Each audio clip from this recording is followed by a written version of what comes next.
My name is Teresa Moreno.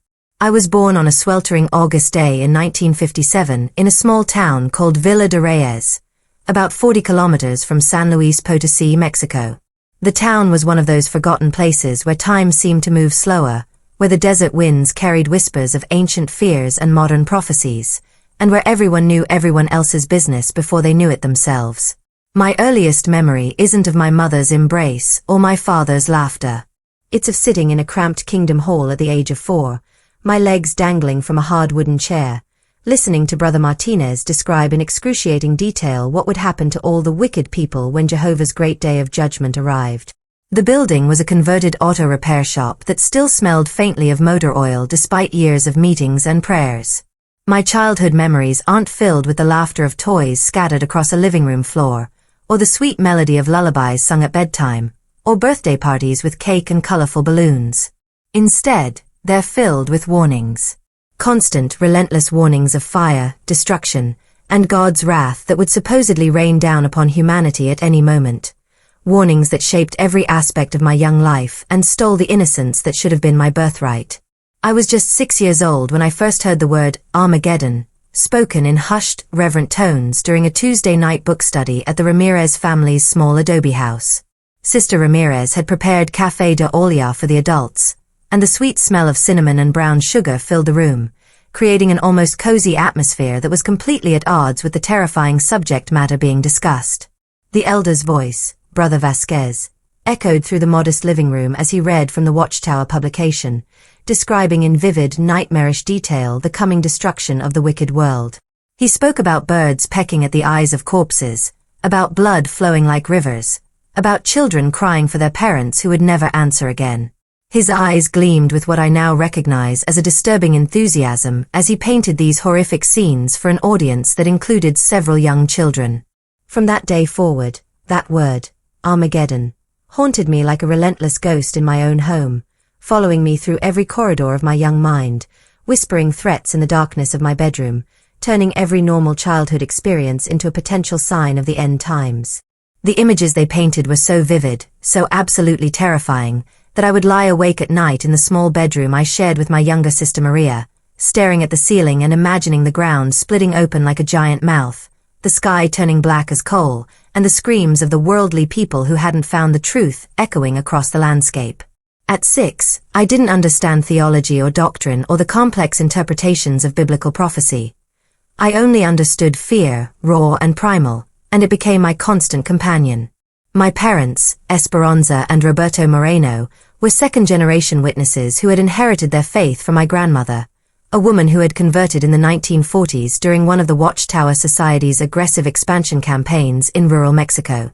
They were true believers, people who had structured their entire lives around the organization's teachings and expectations. Every decision they made, from what music we listened to which neighbors we could befriend, was filtered through the lens of Watchtower doctrine. Our small house on Calle Revolution was sparse, deliberately so. We weren't supposed to accumulate material possessions because the end was so close. Why invest in comfortable furniture or nice clothes when Armageddon could come tomorrow? Our walls were decorated not with family photos or artwork, but with framed Watchtower publications and calendars featuring paradise scenes that we were told awaited us after the destruction of this wicked system of things. I remember being 7 years old and wanting a bicycle like the other children in our neighborhood had. I saw them racing up and down the dusty streets, laughing and calling to each other, their hair flying behind them in the warm Mexican breeze. When I asked my father for a bicycle, he sat me down and explained that we needed to keep our focus on spiritual matters, not material things. He opened his well-worn Bible to Matthew 6 verse 33 and made me recite it, "But seek first the kingdom and his righteousness, and all these other things will be added unto you." These other things, he explained, would come in the new system. After Armageddon, when we lived forever in paradise, I could have all the bicycles I wanted. But for now, I needed to focus on more important things, like preparing for the end of this wicked world. While other children my age feared monsters under the bed or the darkness in their closets, or thunder in the night that made them run to their parents' room for comfort, I feared something far more sinister and inescapable, not being found worthy when Jehovah's great day of judgment finally arrived. This wasn't a fear that could be soothed with a nightlight or a hug from Mama. This was an existential terror that followed me everywhere, day and night.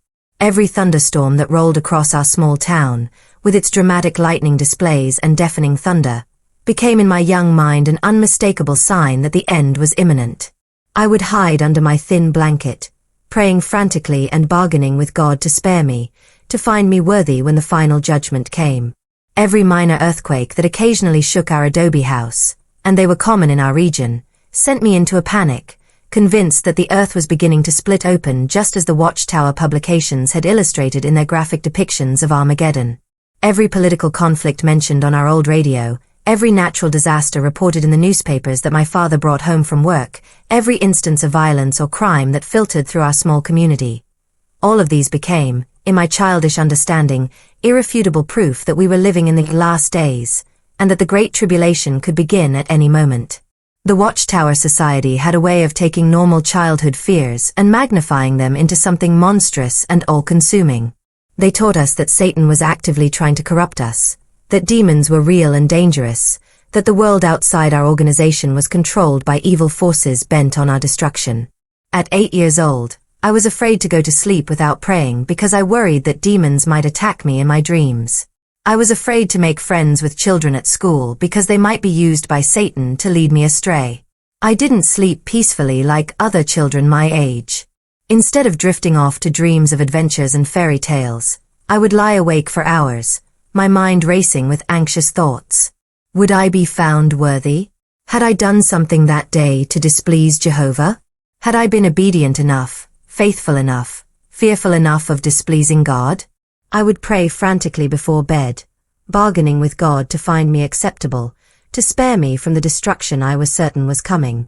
My prayers weren't the innocent, trusting prayers of a child talking to a loving Heavenly Father. They were desperate negotiations, filled with terror and self-condemnation. Please, Jehovah, I would whisper into my pillow so as not to wake my sister. Please don't destroy me at Armageddon. I'm trying to be good. I promise I'm trying.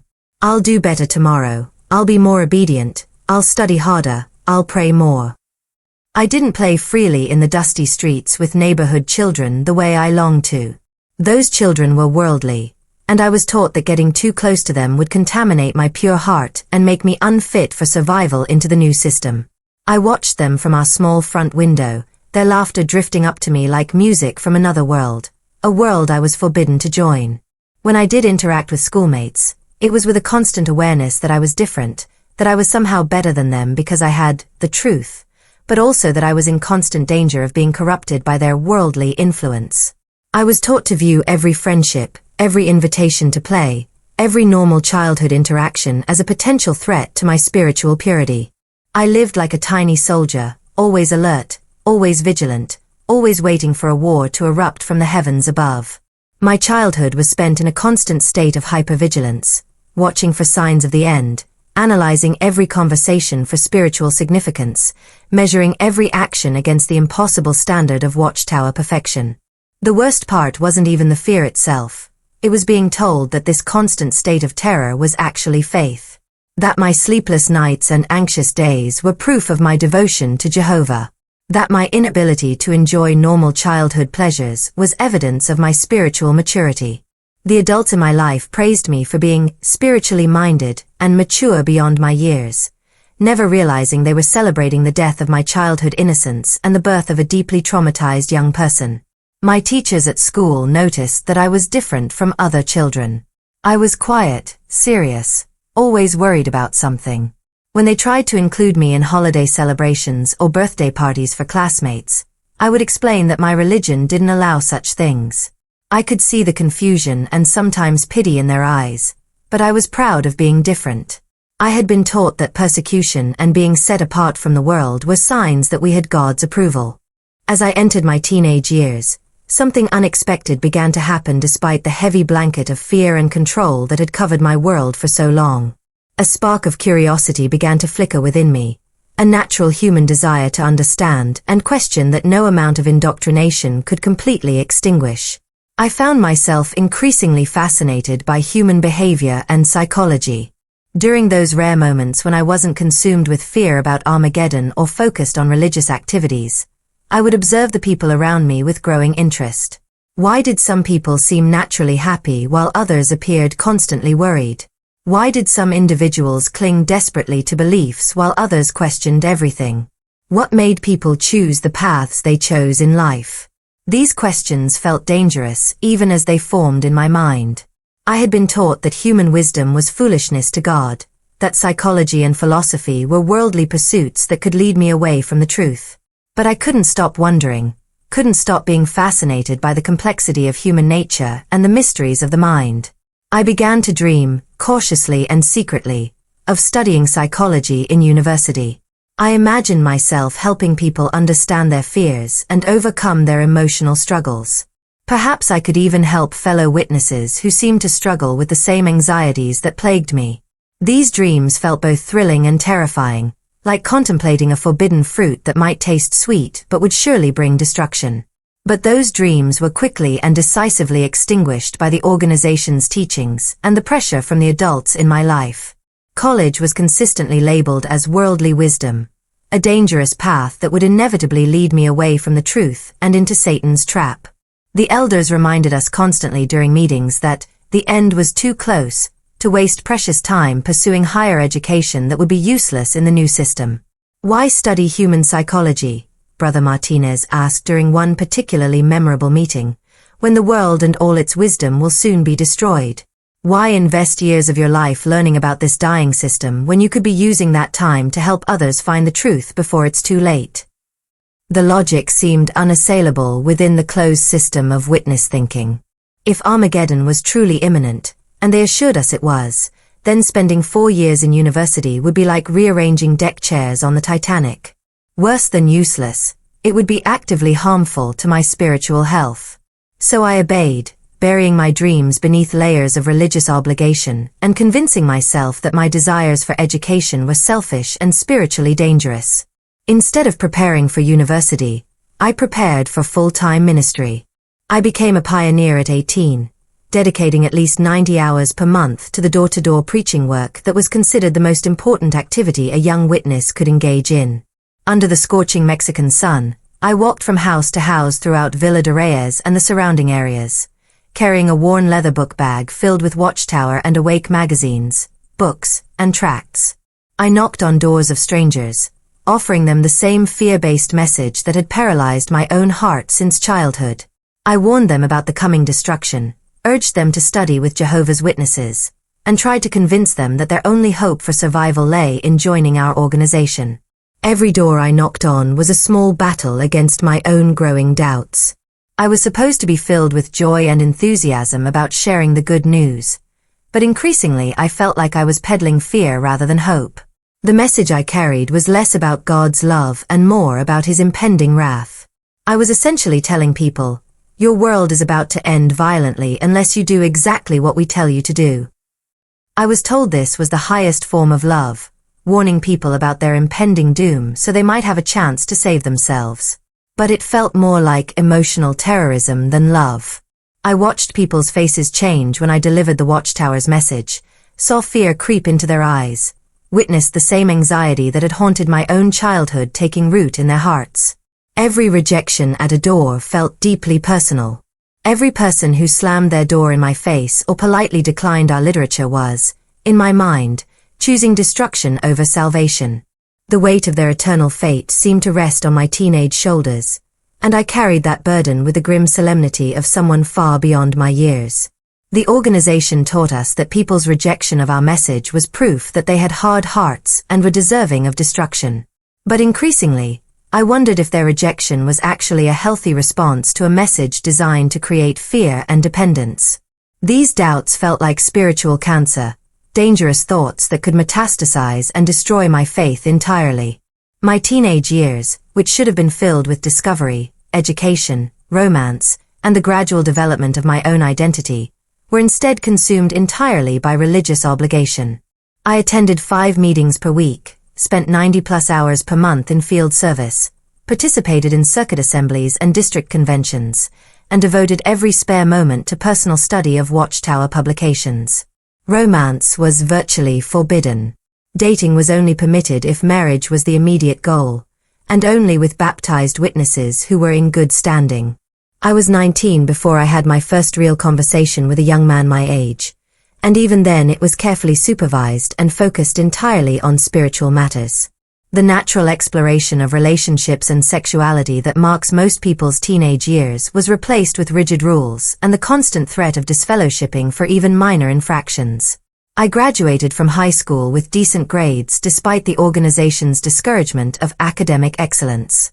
My teachers encouraged me to apply for university scholarships, but I explained that my religion required me to focus on more important things. I could see the disappointment and confusion in their faces, but I was proud of my sacrifice. I had chosen the narrow road that led to life, even though it felt increasingly like a road that led away from living. When I turned 25, after 7 years of pioneering and what I thought was faithful service to Jehovah, I married a witness brother named Miguel Santos.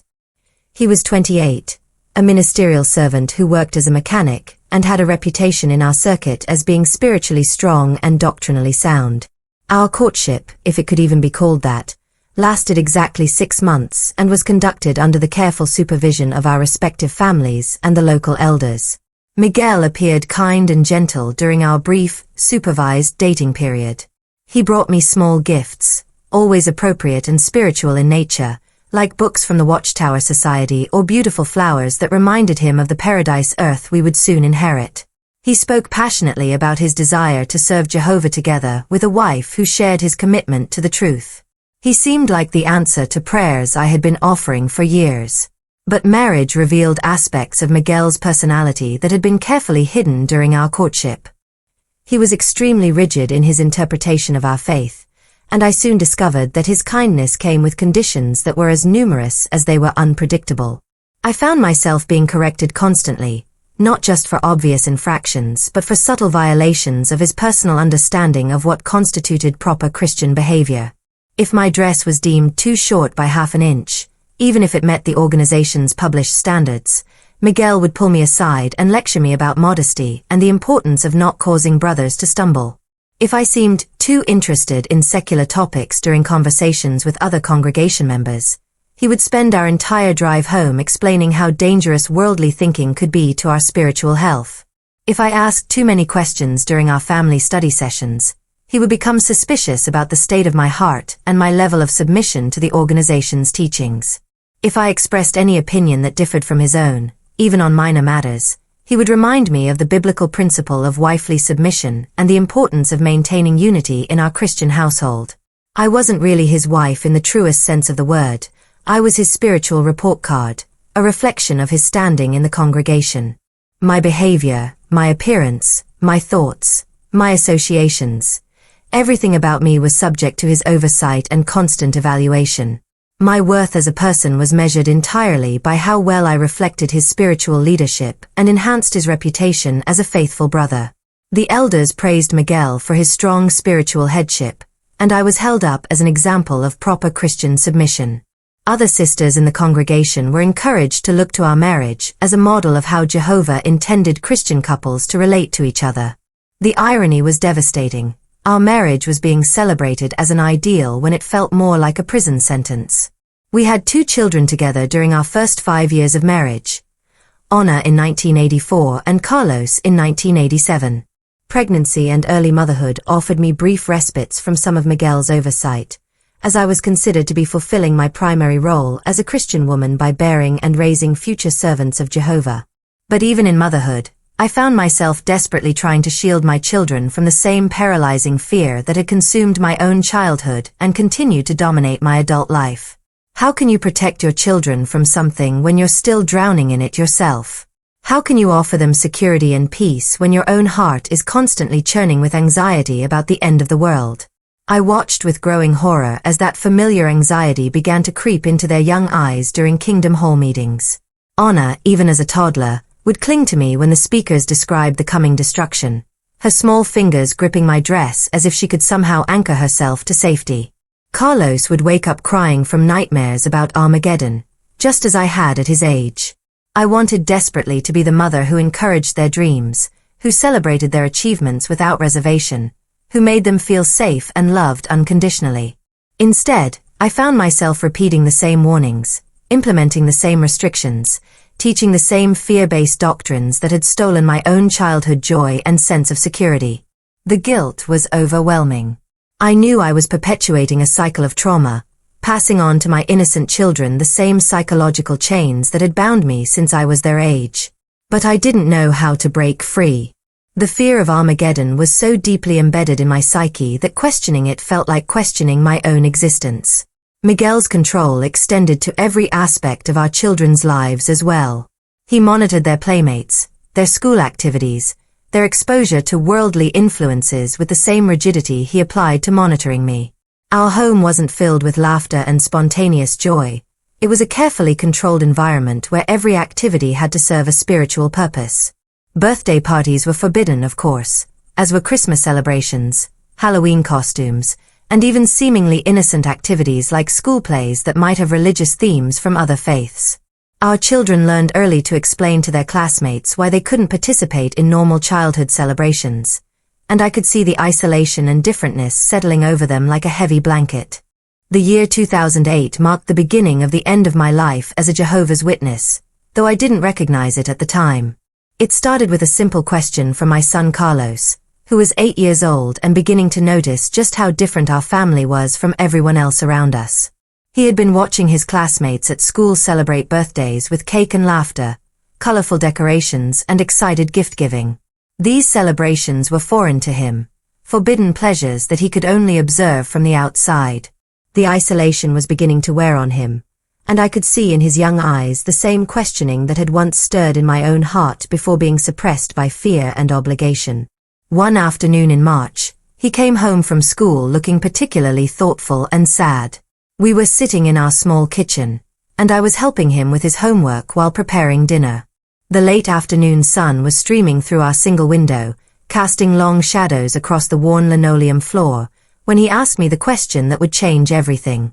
"Mama," he said, looking up from his math worksheet with those wise, serious eyes that reminded me so much of myself at his age.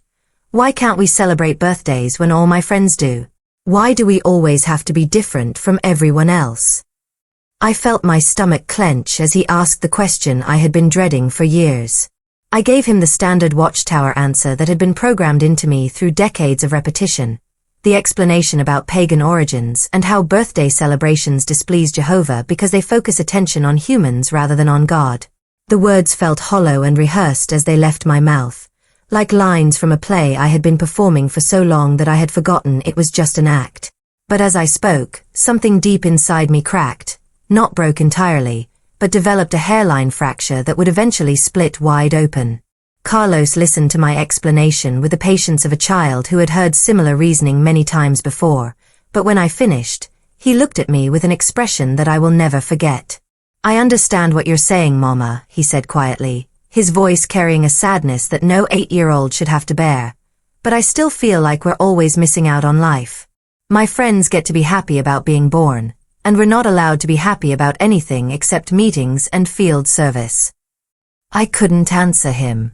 I stood there in our small kitchen, looking at my beautiful, thoughtful boy who was already learning to suppress his natural joy and curiosity in service to an organization that demanded conformity above all else, and I realized that deep down, I felt exactly the same way he did. I was nearly 50 years old, and I had never truly lived. I had never celebrated a birthday, not even my own. I had never pursued my dreams of education or career. I had never allowed myself to experience the simple pleasures that make life worth living. I had spent half a century waiting for a paradise that always seemed to be just around the corner, sacrificing the present for a future that never arrived. That night, I lay in bed next to Miguel, who was sleeping peacefully with the contentment of someone whose faith had never been truly tested, and for the first time in decades, I asked myself a forbidden question. What if we really were missing out on life? What if all of this fear, all of this restriction, all of this waiting for the end? What if it was all wrong? The question terrified me more than any Armageddon scenario ever had, because it struck at the very foundation of everything I had built my life upon. If the Watchtower Society was wrong about birthdays, what else might they be wrong about? If their interpretation of God's will was flawed, then what did that mean for my entire existence? But once that question had been asked, even silently in the darkness of my bedroom, it couldn't be unasked. It began to grow in my mind like a seed planted in fertile soil, slowly sending out roots that would eventually undermine the entire structure of my belief system. The weeks and months that followed were filled with an internal struggle that was invisible to everyone around me. Outwardly, I continued to fulfill all my obligations as a faithful witness wife and mother. I attended meetings, participated in field service, studied the Watchtower publications, and maintained the appearance of spiritual strength and contentment. But inwardly, I was beginning to question everything. Every doctrine, every rule, every restriction that had governed my life for 5 decades was suddenly open to examination. The process was terrifying and exhilarating at the same time, like learning to walk again after spending your entire life in a wheelchair. The dangerous questions that had been awakened by my son's innocent inquiry about birthdays opened a floodgate of doubt that I had been holding back for decades through sheer force of will and conditioned fear. I found myself questioning not just specific doctrines or practices, but the very foundation of the authoritarian structure that had controlled every aspect of my life since childhood. I started reading the Bible, not with Watchtower publications to guide and limit my understanding, but alone. This was incredibly dangerous territory for a Jehovah's Witness. We had been taught from childhood that the Bible could not be properly understood without the faithful and discreet slave class, the governing body, to interpret it for us. Attempting to understand Scripture independently was considered prideful and dangerous, likely to lead to apostasy. But I couldn't stop myself. I began with simple passages, reading them slowly, quietly, secretly, always terrified that someone would discover my unsupervised Bible study and label me as spiritually weak or worse, as an apostate in the making. I would wait until Miguel left for work and the children were at school, then lock myself in our bedroom with just my Bible, no Watchtower publications in sight. What I found amazed and confused me in equal measure. I discovered verses that felt completely foreign to my witness upbringing, concepts that had been glossed over or reinterpreted by the organization to fit their particular doctrinal framework. Verses about freedom, about love casting out fear, about grace being sufficient rather than works-based salvation. These concepts felt almost dangerous to consider, so different were they from the performance-based faith I had known all my life. I read Jesus' words about his yoke being easy and his burden being light, and I couldn't reconcile that with the crushing weight of obligation and fear that characterized my daily existence as a witness. I read about the freedom that was supposed to come with knowing the truth, but I had never felt less free in my life. The Apostle Paul's letters were particularly troubling to my witness worldview. His discussions of grace, of freedom from law, of the dangers of legalism, all of this had been carefully filtered through Watchtower interpretation for so long that I had never really considered what Paul was actually saying. Now, reading his words without organizational commentary, I began to see a completely different message than the one I had been taught. I began to wonder if everything I had feared, everything I had based my entire life upon, was built on manipulation rather than divine truth. The thought was absolutely terrifying, but it was also strangely liberating. What if I had been kept in a prison all these years, but the door had been wide open all along? What if the key to my freedom had always been in my own hands, but I had been too afraid to use it? These secret Bible reading sessions became the highlight of my days and the source of my greatest anxiety. I would spend hours poring over passages, comparing different translations, trying to understand what the original authors were actually trying to communicate. It was the kind of independent study that I had always been told was dangerous and unnecessary, but it felt more spiritually nourishing than anything I had experienced in decades of Watchtower meetings. At the same time, I was consumed with guilt about my secret studies. I had been conditioned to believe that any doubt about the organization's teachings was a sign of spiritual weakness or satanic influence.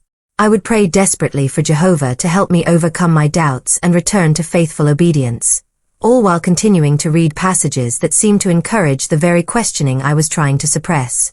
The cognitive dissonance was overwhelming. I was living a double life, faithful witness on the outside, secret doubter on the inside. I attended meetings and nodded along with teachings that I was increasingly skeptical about. I participated in field service while privately questioning whether we were really bringing people good news or just spreading the same fear that had traumatized me. I began to pay closer attention to the behavior and attitudes of long-time witnesses in our congregation. What I saw wasn't the joy and peace that were supposed to characterize God's people. Instead, I saw fear, judgment, gossip, and conditional love. I saw families torn apart by shunning policies. I saw young people leaving the organization in droves, often turning to destructive behaviors as they tried to cope with the trauma of losing their entire social support system. I started to research the organization's history, something that had always been discouraged. What I found was deeply disturbing, a pattern of failed predictions, doctrinal changes presented as new light, authoritarian control, and the systematic suppression of questions or dissent. The organization that claimed to be God's sole channel of communication on earth had a track record that seemed decidedly human and fallible.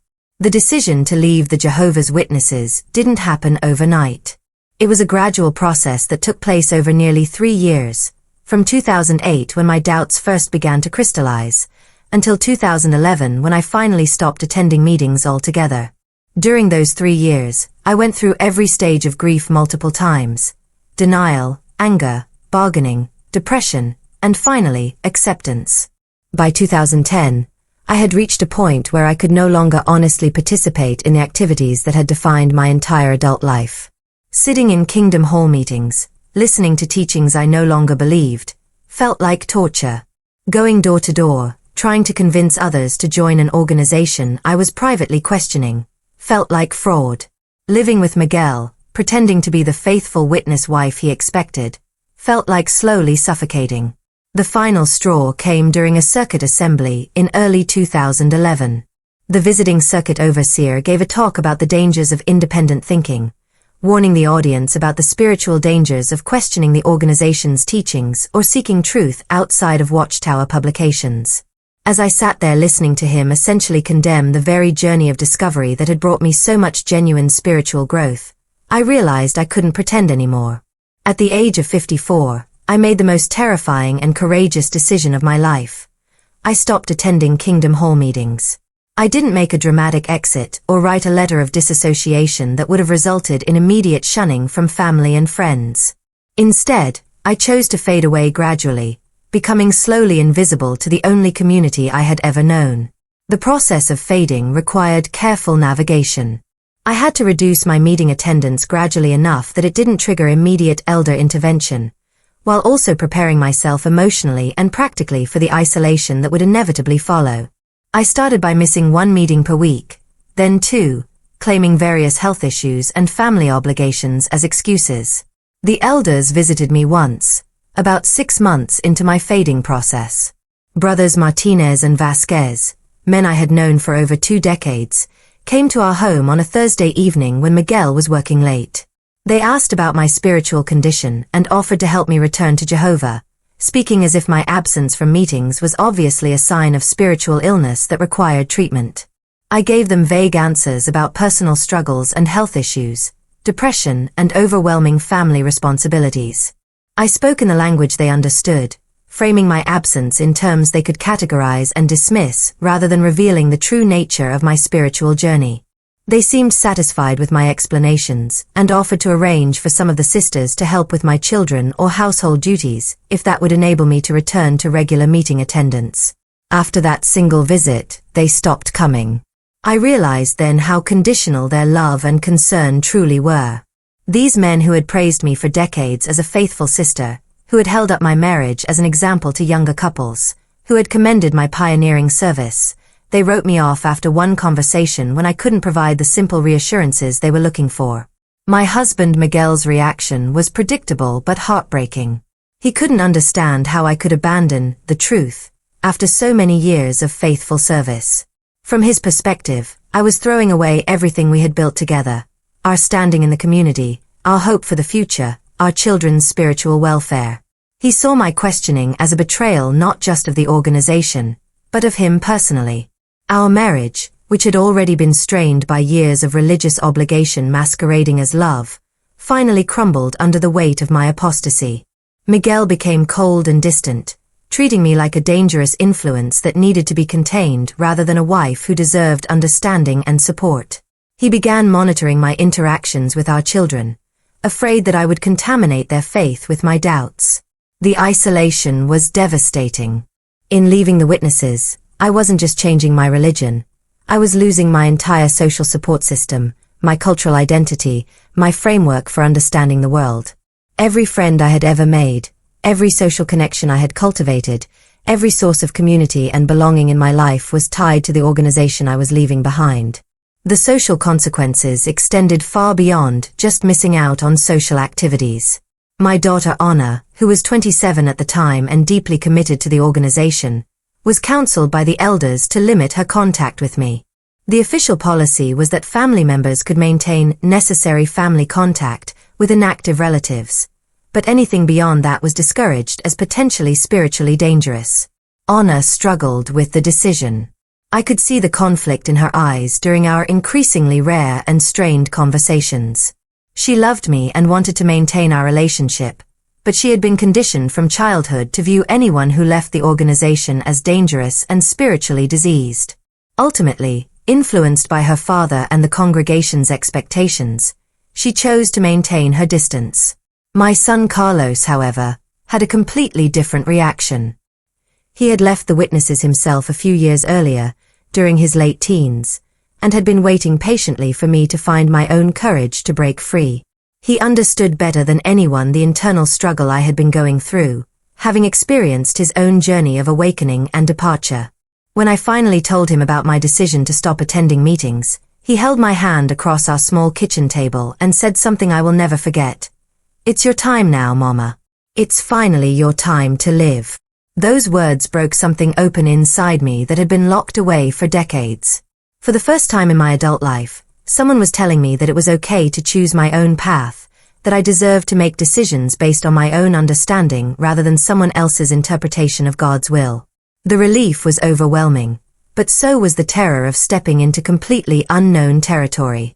We separated in late 2011, and our divorce was finalized the following year. Miguel kept the house. I didn't fight him for it because I wanted to make a clean break from everything associated with my former life. I moved into a small apartment on the other side of town, taking only my personal belongings and a few pieces of furniture. It was the first time in my adult life that I had lived alone, and the silence was both peaceful and terrifying. Freedom, I discovered, didn't come immediately or easily. 4 months after leaving the organization, I felt overwhelming guilt and terror that often manifested in physical symptoms I didn't initially understand. I would wake up in the middle of the night in a cold sweat, my heart pounding, convinced that Armageddon would come specifically because I had abandoned Jehovah and left his organization. The indoctrination had sunk so deep into my subconscious that even rational thought couldn't immediately dispel the fear. I had been programmed for over 5 decades to believe that leaving the Witnesses was equivalent to signing my own death warrant, that I was choosing destruction over salvation, that I was betraying not just an organization but God himself. I experienced what I now know were panic attacks, but at the time, I interpreted them as spiritual punishment. My chest would tighten, my breathing would become shallow and rapid, and I would be overwhelmed by a sense of impending doom that felt completely real and immediate. I had been programmed to believe that any negative emotion or experience outside the organization was evidence of Jehovah's displeasure and Satan's influence. The guilt was particularly crushing. I had been taught that doubting the organization was the same as doubting God, that questioning the governing body was tantamount to rebellion against divine authority. Even though my rational mind was beginning to understand that I had been manipulated and controlled, my emotional programming ran much deeper than logic could immediately reach. I would sometimes catch myself looking up at the sky, half expecting to see the signs of Armageddon beginning. Dark clouds gathering, lightning flashing, the sound of angelic trumpets announcing the end of the world.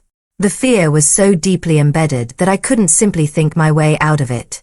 It took me several months to understand that what I was experiencing wasn't divine judgment. It was trauma. The realization came gradually, through conversations with Carlos and my own research into the psychological effects of leaving high-control religious groups. I began to understand that my symptoms were normal responses to the kind of systematic psychological conditioning I had endured. I sought therapy in early 2012, something that would have been strongly discouraged in my former life. The organization taught that psychological problems were essentially spiritual problems, that proper study and prayer could solve any emotional difficulties. Seeking help from worldly therapists was seen as a lack of faith and potentially dangerous exposure to secular thinking. My therapist, Dr. Elena Rodriguez, was a compassionate woman in her 50s who specialized in helping people recover from religious trauma. She had worked with former members of various high-control groups and understood the unique challenges faced by people like me who had spent decades in authoritarian religious environments. During our first session, I was still so conditioned to defend the organization that I found myself making excuses for their behavior, even while describing the control and fear that had dominated my life. Dr. Rodriguez listened patiently as I explained that the witnesses weren't a cult, that they were just trying to follow the Bible, that maybe I was the problem for not being able to accept their teachings. "Teresa," she said gently after I had finished my defensive explanation, "let me ask you something. Do you think a loving God would want you to live in constant fear? Do you think divine truth requires you to stop thinking and questioning?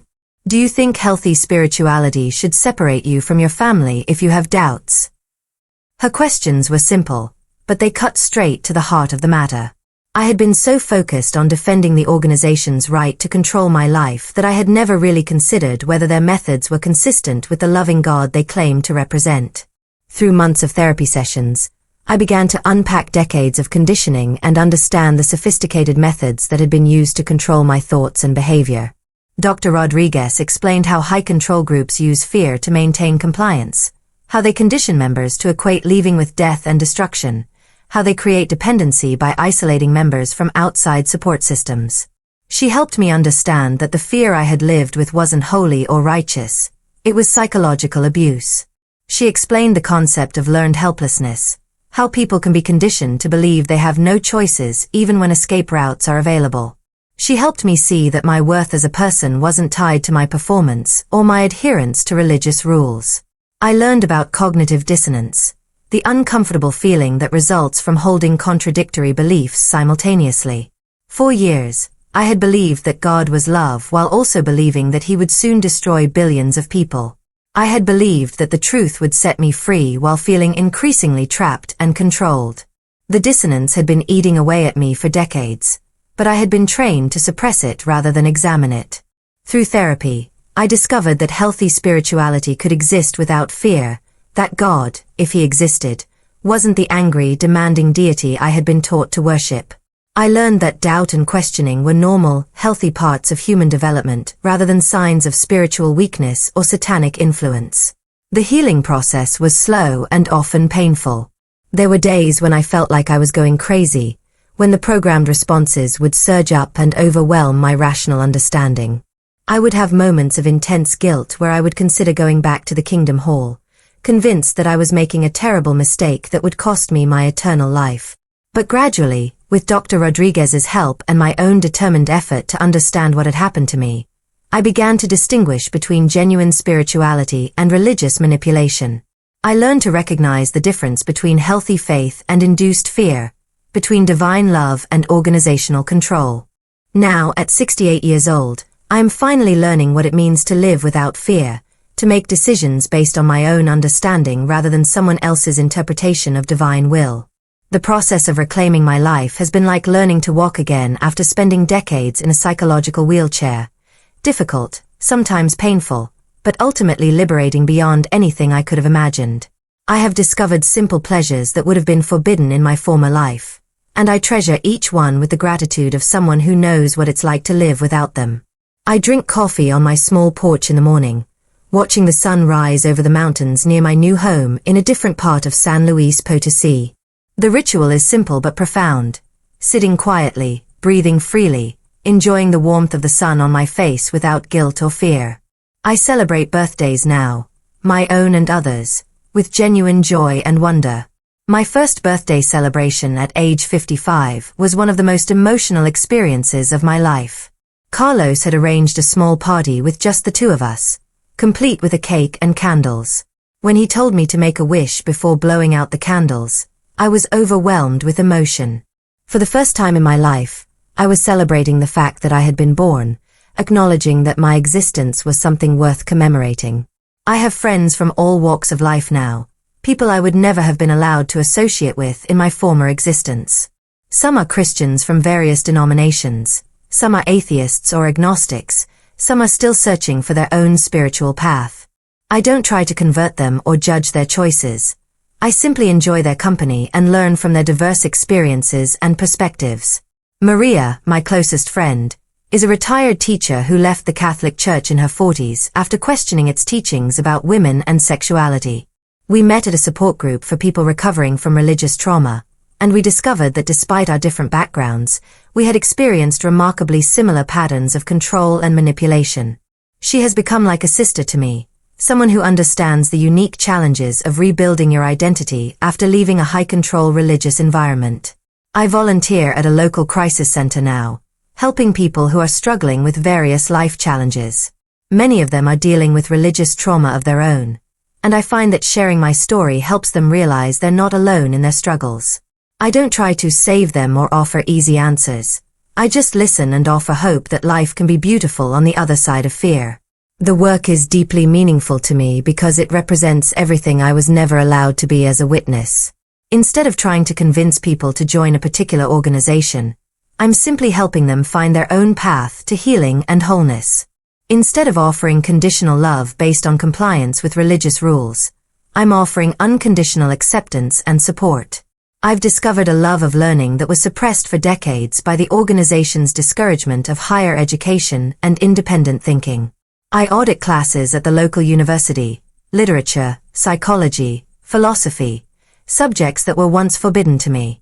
At 68, I'm finally getting the education I dreamed of as a teenager, and while it may be too late for a career change, it's never too late for intellectual growth and personal fulfillment.